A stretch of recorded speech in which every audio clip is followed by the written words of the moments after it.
Eu gostaria de ler com os irmãos 2 Timóteo, capítulo 3.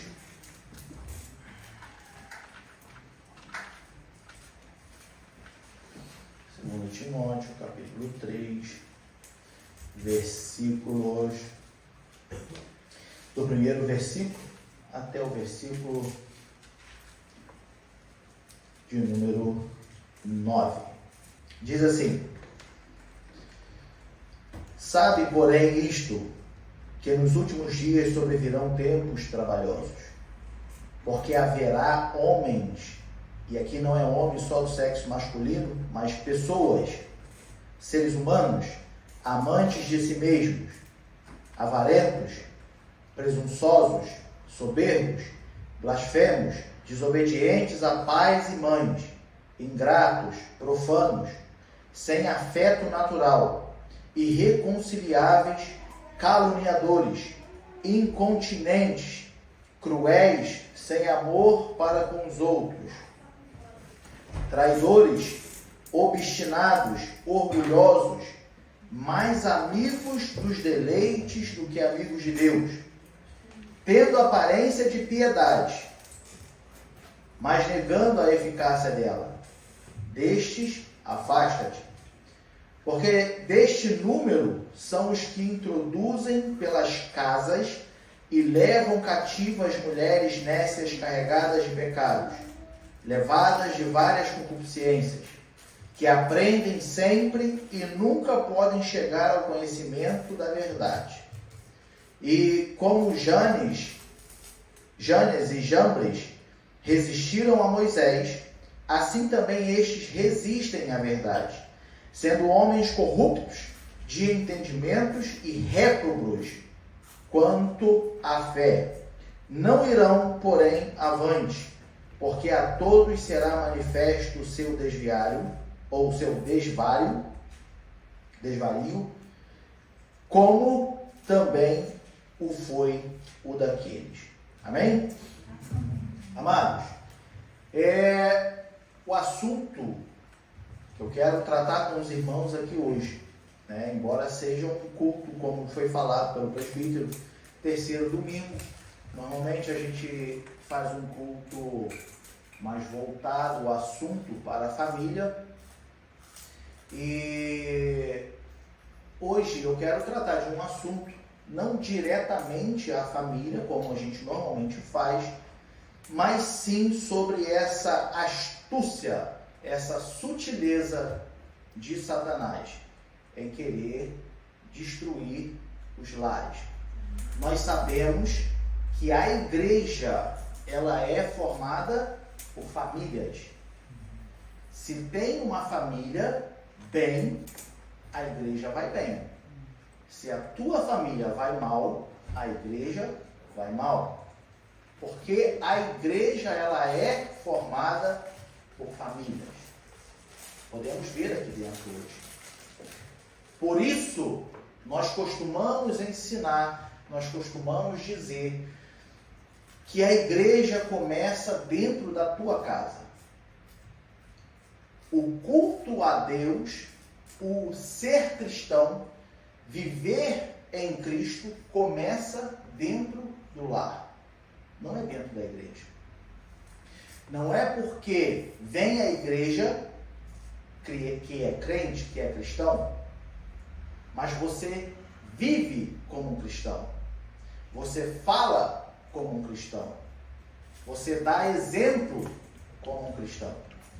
E nós temos visto, como a gente sempre fala, Satanás, por várias vezes, durante a história da humanidade, ele tentou calar a igreja, matar a igreja.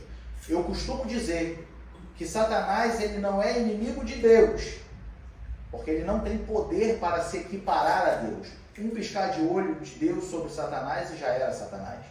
Mas a Bíblia diz que Satanás é o inimigo da igreja, é o inimigo de vossas almas. Ele vai atacar o lado mais fraco. Ele já perdeu, ele já sabe o destino dele. E com isso ele quer o quê? afastar a todos da presença de Deus. Ele luta para te tirar da presença de Deus. Ele tenta de várias formas. Enganoso ou infeliz é o homem, a pessoa que acredita que Satanás ele é um ser enganável. Não, ele é um ser enganador. Ele é astuto, ele é malicioso, ele é esperto. Ele não se apresenta como ele realmente é. Ele não te ataca diretamente daquilo que você tem medo. Ele tem estratégia. Ele tem malícia. Nós já tivemos aqui um trimestre na escola dominical que nós falamos muito sobre a sutileza ou as sutilezas de Satanás. A forma como ele entra na vida do cristão, no lar do cristão, no meio da igreja, de uma forma muito sutil, que quando você vê,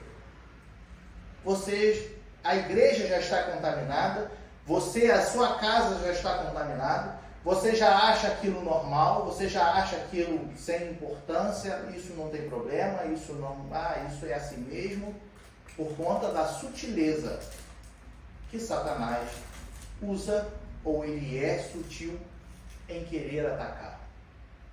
Como disse por várias vezes na história da humanidade, o diabo ele tentou destruir a igreja. Perseguição, ainda em alguns países tem perseguição. Tentou tirar o acesso à palavra. Né?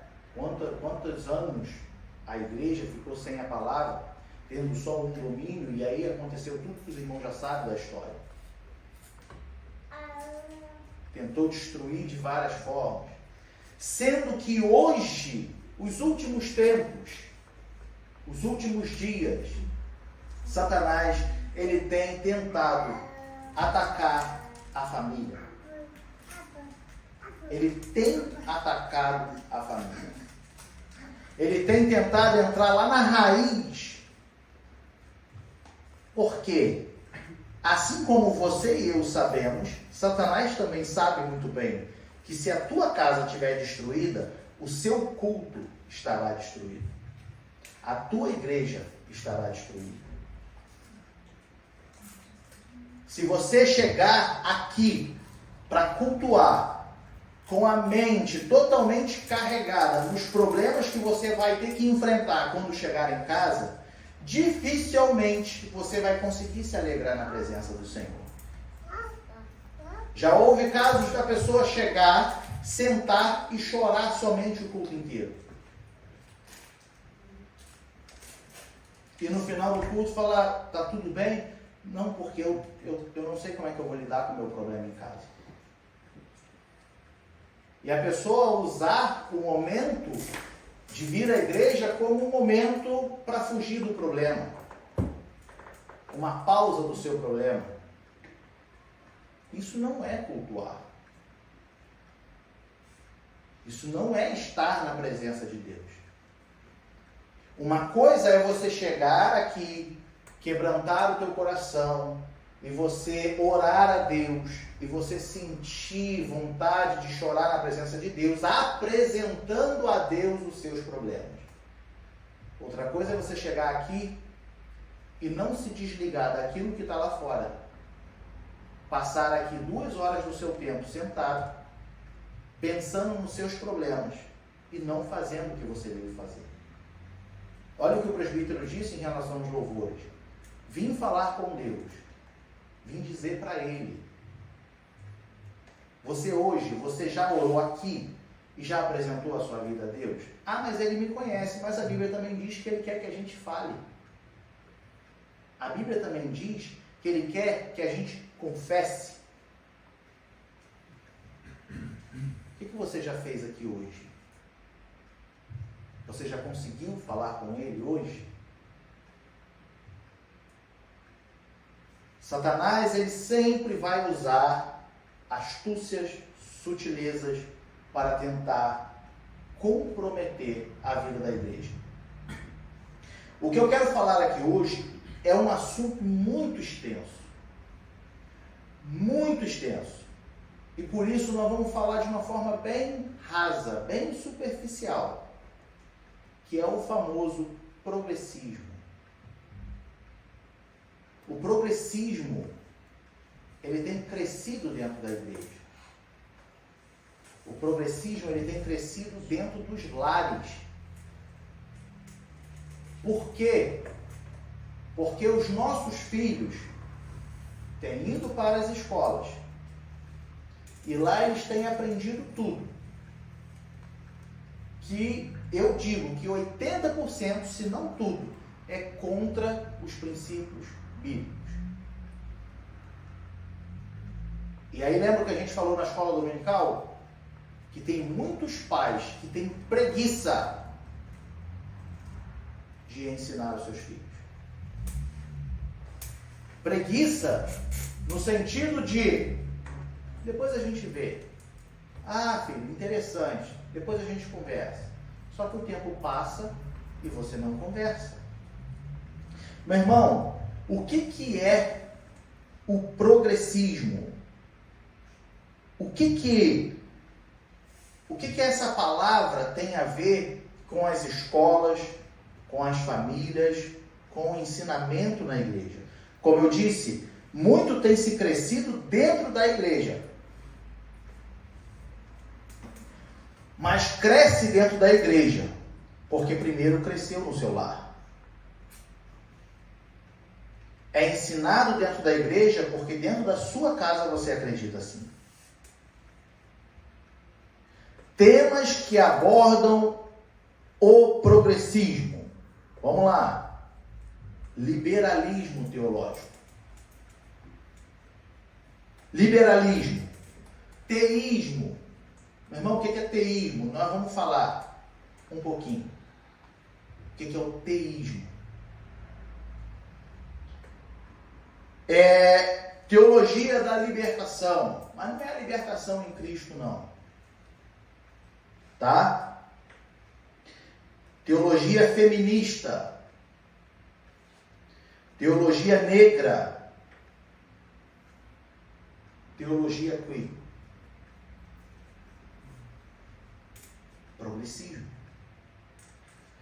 Isso tudo nós temos visto ser ensinado nas escolas. Meu irmão, mas então quer dizer que eles têm aula teológica na escola? Não, óbvio que não. Eu estava conversando com a Uchi, e aí ela me disse que nas outras escolas também tem, que agora a partir da terceira classe, quarta classe, que tem o chazinho, a terceira classe, tem um dia da semana que os alunos sentam para tomar um chazinho. E nessa rodinha de chazinho, eles conversam de tudo.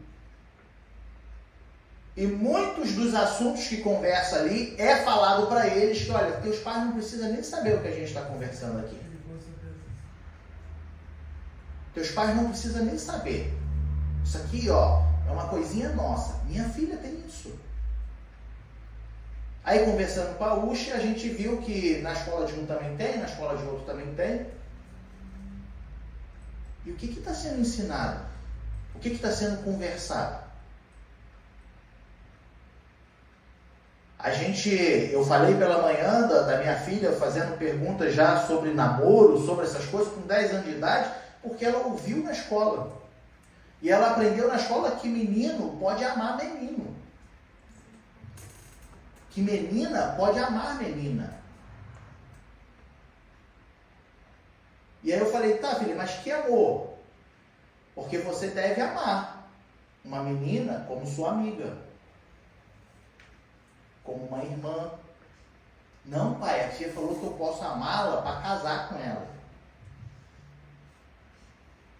É isso que tem se ensinado nas escolas.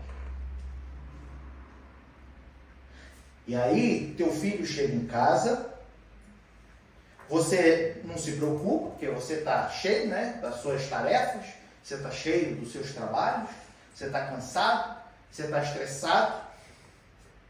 Ele entra, vai para o quarto, vai jogar, fica no celular o tempo inteiro. você não sabe o que ele aprendeu na escola.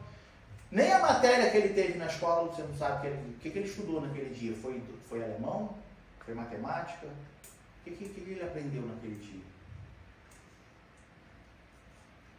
Aí o teu filho começa a entender por quê. Uma criança, ela não sabe princípios. Uma criança, ela não tem entendimento de nada. Ela aprende literalmente o que ensinam. É uma esponjinha vazia que vai se enchendo, que vai absorvendo. Aí ela chega em casa com a cabeça cheia de informações, cheia de coisas que aprendeu na escola. Porque aí já tem uma amiguinha que os pais, são liberalistas. Ela faz o que ela quiser. Ela usa o que ela quiser. E você não está vendo isso. Você não está vendo isso. Você está preocupado demais com a tua vida. Teu filho não pediu para nascer, não. Filho. Você fez filho que quis. Ninguém botou uma faca no teu pescoço e falou que você tinha que ter filho. Agora, já que tem, cuida. Você que é servo de Deus, você que tem princípios, deixa de ser preguiçoso e vai ver o que teu filho está aprendendo. Vai investir um tempo nele.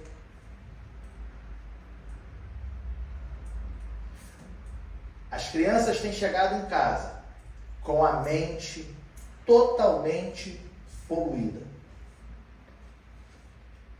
Se a gente que tem princípio, você que é mãe, você que é pai, você não se preocupar em saber o que teu filho está aprendendo, porque você é servo de Deus, você tem princípios bíblicos, e a Bíblia não negocia seus princípios.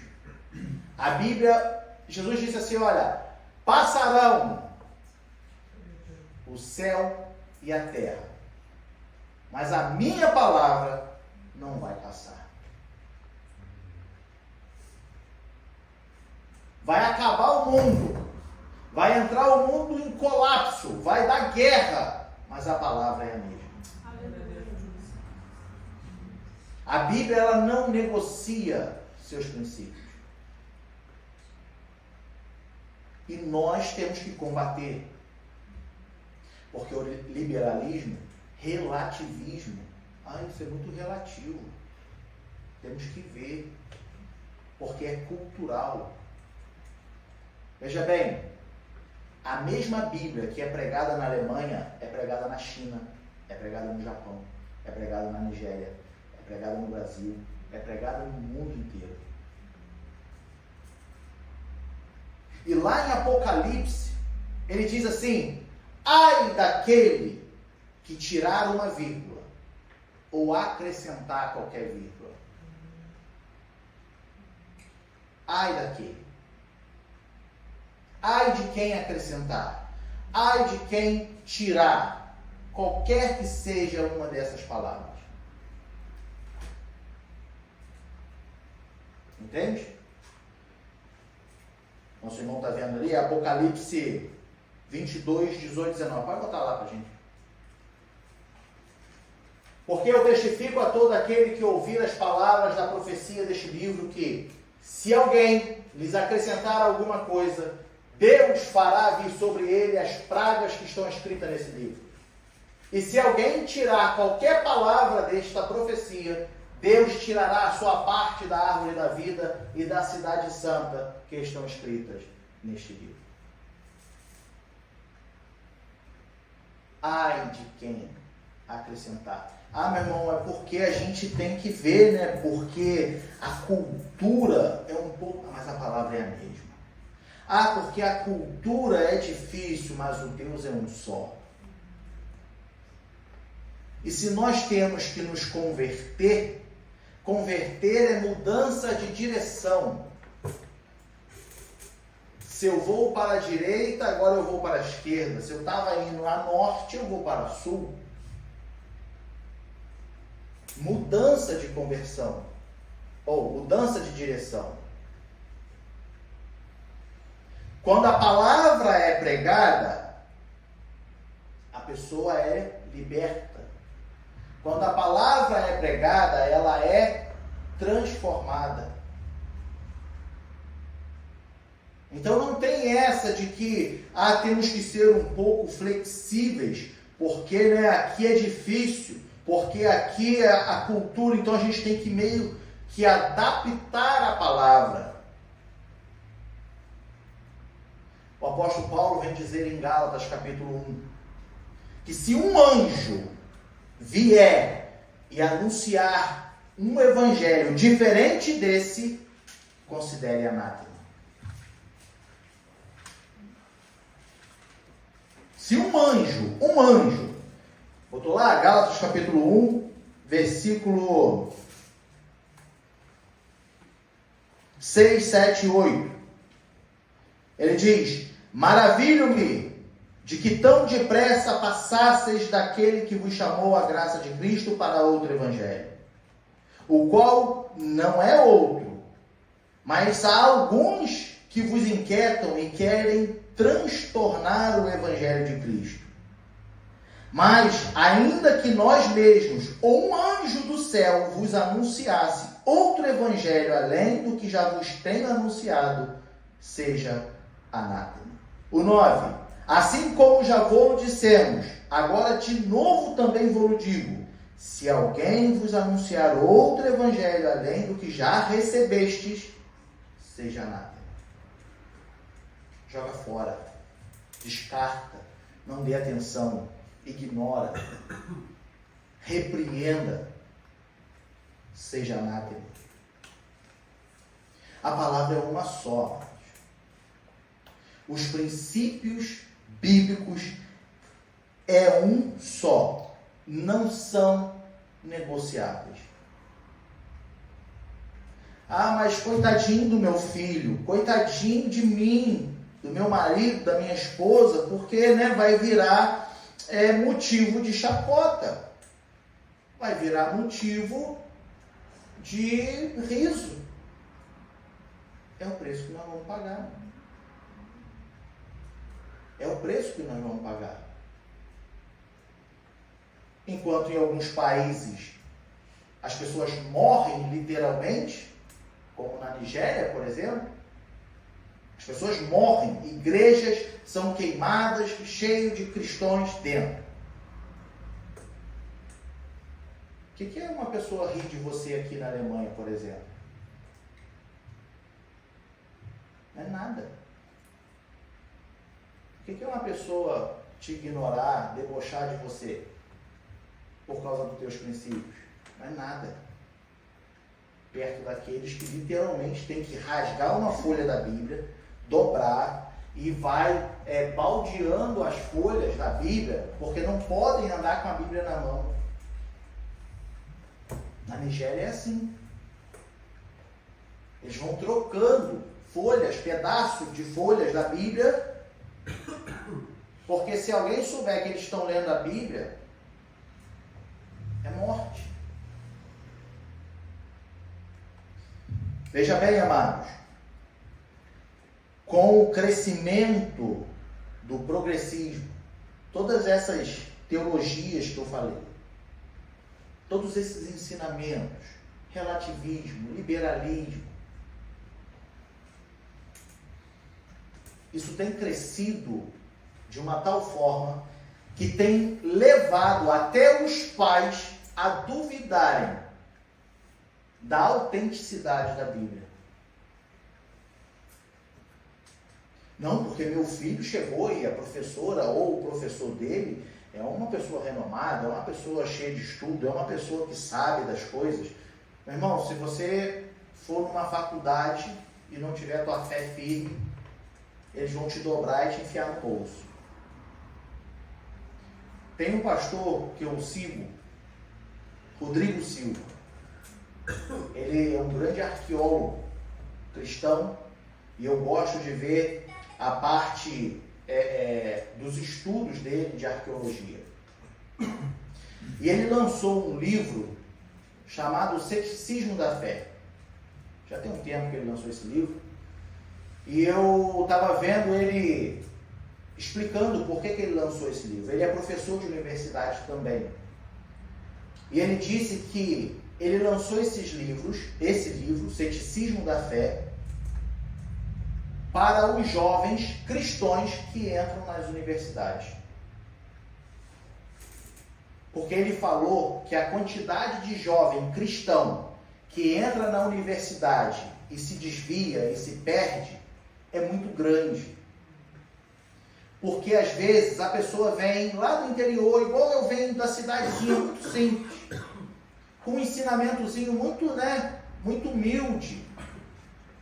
Aí tu vai para a igreja, na escola bíblica dominical, não é um grande teólogo que está lá na frente. É aquele irmãozinho que ora, que lê, mas não tem aquele aprofundamento, porque ele não fez um curso, Ele está ali na sua simplicidade, coração aberto, e Deus abençoa, não estou menosprezando. Mas aí, uma pessoa que cresceu nesse cotidiano, entra numa faculdade, entra numa universidade. Chega lá, tem muitos professores ateus. Os caras que mastigaram livros e livros durante anos. Pega um jovem desse, com meia dúzia de palavras, convence ele que Deus não existe. Entende? Aí, esse Rodrigo Silva, ele estava falando, olha, esse livro é para esses jovens. Porque se perdem. E, infelizmente, há muitas famílias que estão se perdendo, nem sequer entram na universidade, mas só por ver o filho chegando em casa e contando uma história, e a pessoa já fica na dúvida. Será que é verdade? Tendo a Bíblia na mão. Só que o progressismo, ele começa a tirar a autenticidade da Bíblia, o poder da palavra, a veracidade. Começa a trazer, então, em questão o teísmo. O que é o teísmo? É o ensino de que Deus é limitado. É o ensino de que Deus não tem todo o controle do universo. De que Deus não pode prever todas as situações futuras. E sabe qual é a passagem que usam para justificar? A queda do homem. A queda do homem. Se Deus realmente tivesse o controle, Ele não deixaria Adão e Eva comer do fruto proibido. Entende? É desse ponto. Meus irmãos, Satanás, ele não brinca de ser Satanás. Ele não brinca de ser diabo. Ele não brinca quando a missão dele é te afastar da presença de Deus. Ele não brinca. A gente já viu e a Bíblia nos mostra que Satanás, ele tem conhecimento da palavra. Como é que ele questionou Jesus lá no deserto? Ele mencionou versículos da Escritura. Porque está escrito que aos seus anjos, foi lido, que aos seus anjos dará ordem a teu respeito. Então joga-se daqui. Porque está escrito, transforma essa pedra em pão. E aí Jesus sempre rebate com a palavra. Se prostrados me adorarem, eu te darei todas essas terras. E aí Jesus fala, olha, também está escrito, adorarás somente ao Senhor teu Deus. Também está escrito, não tentarás ao Senhor. também está escrito: nem só de pão viverá o homem. Glória a Deus. Satanás, ele é astuto. Cuidado com os vídeos que você vê na internet, ensinamentos. Às vezes você nem conhece a procedência da pessoa. Às vezes você nem conhece a vida da pessoa só porque ela falou algo que aos teus olhos fez sentido, tem um pouquinho de lógica, você acata aquilo para a sua vida e ainda quer sair ensinando. Mas abrir a Bíblia e contestar com a Bíblia mesmo, não tem. Tem crescido o progressismo e tem tirado a autenticidade da Bíblia. Tem muitos lares que já acreditam que os milagres da Bíblia, tudo não passa de um mito, como na mitologia grega. Ah, porque na escola meu filho aprendeu isso, porque não existem evidências, não existem provas. Meu irmão, uma horinha que tu se dedicar em estudar, tu vai ver que o que mais tem é prova. Tu vai ver o que mais tem são evidências. Basta querer aprender. Basta querer estudar. Mas é mais fácil ouvir, né? E é verdade, será mesmo? Vou chegar lá na igreja, domingo, na escola dominical, e vou botar todo mundo contra a parede. Porque eu acho que isso aí, como já aconteceu, tá, amados? Uma pessoa da nossa igreja. Não é a irmã, não. Uma pessoa da nossa igreja passava não sei quantas vezes no seu dia vendo um monte de mensagens, vendo um monte de vídeos. Aí chegava aqui na escola dominical e começava: mas fulano de tal falou isso. Mas ciclano de tal falou isso. Tá, meu irmão, e você? O que você leu? Não li não. Já houve casos do professor falar assim: traz o versículo então para mim. E a pessoa sumiu. Cadê o versículo? Cadê a prova bíblica, a base bíblica para isso? Tá entendendo? É muito mais fácil você ouvir, né? Porque o fulano, o ciclano. Cuidado, amados. Cuidado. Porque o progressismo, ele vai começar a acabar com a moral. Já está acabando com a moral.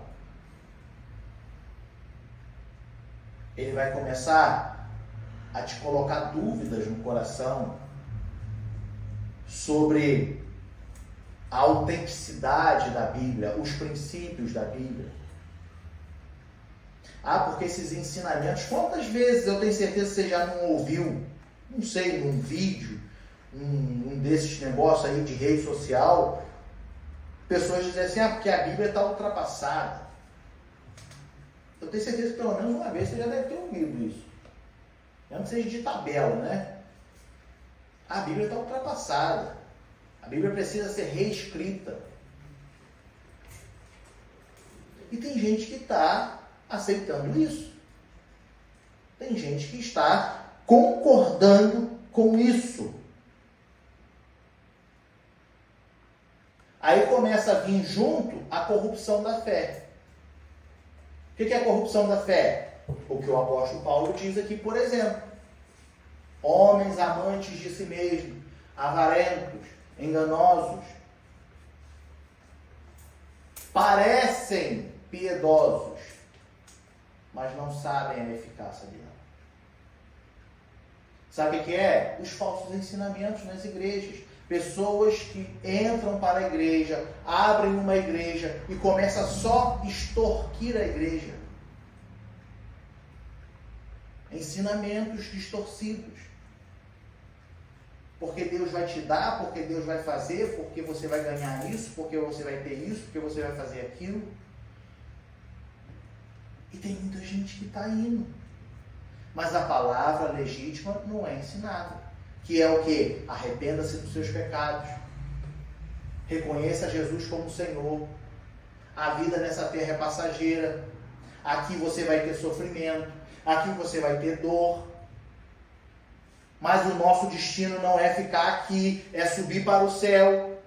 Mas para subir para o céu eu tenho que viver como salvo. Eu tenho que andar como salvo.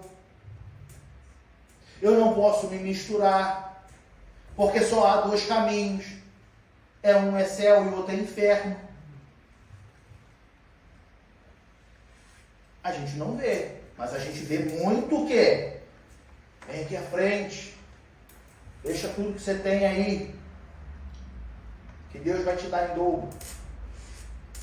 Quer ser curado? Faz um propósito com Deus. Campanhas. Mas é campanha, não campanha espiritual. Né? É uma campanha, compra isso aqui, faz isso aqui, não sei o quê. Que Deus vai te dar a vitória. Você pode até receber a vitória, não por causa daquilo, mas por causa da tua persistência na fé, em acreditar. Tá? Você pode até receber. Mas aí eu tenho uma outra notícia para te dar. Que se você fizesse isso em todos os cultos que você vem, você ia receber a vitória do mesmo jeito, sem ter que perder teu dinheiro. Sem ter que comprar nada. Entende? As pessoas preferem ter aqui um objeto, aonde elas falam, vou vir aqui todos os dias e vou me consagrar porque esse objeto vai exalar aqui um poder que vai curar toda a enfermidade. E aí eu chegasse e falasse assim, tá, mas para entrar aqui e participar da campanha é 50 euros de oferta por dia. Não, eu pago. Deus não está vendendo nada. Deus, ele dá de graça. Entende? Ele te dá de graça. O que ele quer de você? Santificação. Ele só quer isso. Eu posso resumir a isso. Ele só quer isso. Ele quer o que de você? Que não se misture. Que não se corrompa. Que não tenha medo de lutar pelos princípios que a Bíblia te mostra. Que não tenha medo de ser colocado para fora de um local só porque você professa a sua fé. Que não tenha medo de passar por quadrado, por ignorante, por maluco, porque você professa a sua fé. Porque você defende princípios. E principalmente um deles, moral. O princípio moral. Retomando. As nossas crianças têm aprendido na escola. Têm chegado em casa. E nós temos que vigiar e saber tudo o que estão ensinando para os nossos filhos. E nós temos que... O que Moisés fala para o povo? O que Moisés ensina lá em Deuteronômio para o povo? Fala, olha só, essas leis, esses mandamentos, esses ensinamentos que eu vos dou, serão passados de pai para filho, até a 4ª geração. Aí você ensina para o teu filho, que o teu filho vai ensinar para o filho dele, que o filho dele vai ensinar para o filho dele, que o filho dele vai ensinar para o filho dele, e por aí vai. Só que hoje, né, está muito liberal, está muito relativo. Não, meu filho precisa ter a opinião dele. Meu filho precisa, né, formar a cabecinha dele, precisa ter a opinião dele. Até ele te plantar a mão na cara. Desculpa o termo. Como já aconteceu várias vezes. Até ele chegar na escola e bater na professora. Porque dentro de casa ele não tem limite. Aí eu te pergunto, essa geração que está aqui hoje vai morrer. E o seu filho é a geração que vai dar continuidade. Como é que vai ser a igreja de Cristo com a geração do teu filho? Como vai ser? Ah, isso não é problema meu. É sim. Porque filhos são dádivas do Senhor. E nós vamos ter que prestar conta dos nossos filhos para Deus. Entende? Eu vou ter que prestar conta. O que eu fiz com meu filho? Como é que eu ensinei? Eu me dediquei? Ah, mas depois ele se perdeu. Mas enquanto estava sob o meu domínio, o que eu fiz? Eu deixei a semente lá plantada? Eu cuidei da semente? A gente vê filhos, a gente vê crianças batendo em rosto do pai e da mãe. E o pai e a mãe com um sorriso. Não, tadinho, né? Tem que deixar ele. Tem que deixar ele porque ele está descobrindo as coisas. Eu falei para minha filha, no dia que tu bater no meu rosto ou no da mãe, eu te quebro a mão. Te quebro os dedos, tudo. Tu não ousa levantar tua mão para bater na gente. E pode chamar a polícia, pode fazer o que for. Porque tem se ensinado na escola que, olha, se teu pai brigar contigo, denuncia ele. Isso tem sido ensinado na escola, mano.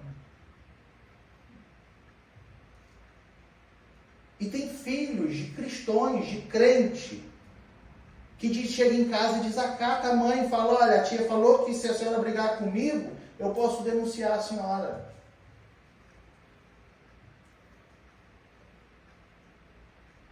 Minha filha chegou em casa uma vez falando assim, ah, pai, porque sabia que se os pais brigarem, a gente denunciar, os pais vão presos? Falei, aqui você mora na rua. Tu vai morar onde? Tu acha que eles vão te dar um palácio? Tu acha que tu vai ser tratada como princesa? Tu vai pra rua, filha.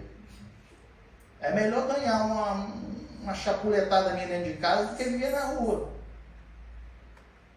E eu falei assim, se a professora te perguntar se o papai briga contigo, o que tu vai falar? Eu vou falar que briga. Eu vou falar, e se ela te perguntar por quê? Porque eu faço bobeira. Eu falei, então tá certo. Porque eu não brigo com ela à toa. Não brigo com ela à toa. Eu não tenho nada a fazer, eu vou brigar com minha filha. Mas a gente tem princípios. E se ela quebra os princípios, aí, meu irmão, o negócio estreita. Entende? Dentro de casa nós temos regras. Se ela não obedece às regras, não quer nem saber. Vai sofrer as consequências. Pode sair pisando duro, pode chorar, mas chora fazendo. Esse dia brigou, sentou lá no cantinho, ficou emburrada. Ficou emburrada porque não sei o que. Então faz. Chora, pode chorar, mas faz. Acaba de fazer, depois senta aí de novo. Não tenha medo do sistema. Porque Deus, Ele vela pela sua palavra. E Ele cuida dos seus. Ele cuida dos seus. Se você tem compromisso com Ele, Ele tem compromisso com você. Se você vela pela palavra dEle, Ele velará por ti. Saiba que a nossa vida aqui na terra é passageira. Pedro, ele escreve assim, escrevo a vós como a forasteiros nessa terra. Nós estamos aqui de passagem. Nosso destino é o céu. Só que para chegar lá, a gente tem que combater o sistema. Tudo isso aí que a gente está vendo na mídia, nas escolas, não deixa isso fazer com que você perca o controle da tua casa. Porque a casa edificada na palavra, a igreja é edificada na palavra. A família que está edificada na rocha, a igreja fica edificada na rocha. Você com a sua casa compõe a igreja de Cristo. Você com a sua casa compõe a igreja ADM Berlim. O templo. Não tenha medo, porque o Senhor é contigo. Amém? Que nós possamos meditar e entender que nós estamos em guerra. E como o escritor aos Hebreus nos diz, a nossa luta não é contra a carne, nem contra o sangue. Eu não vou sair na mão com todo mundo aí fora. Mas é contra as potestades malignas. Os ensinamentos que estão tentando invadir a tua casa, que automaticamente vai afetar a tua igreja. Cuidado com isso. Amém?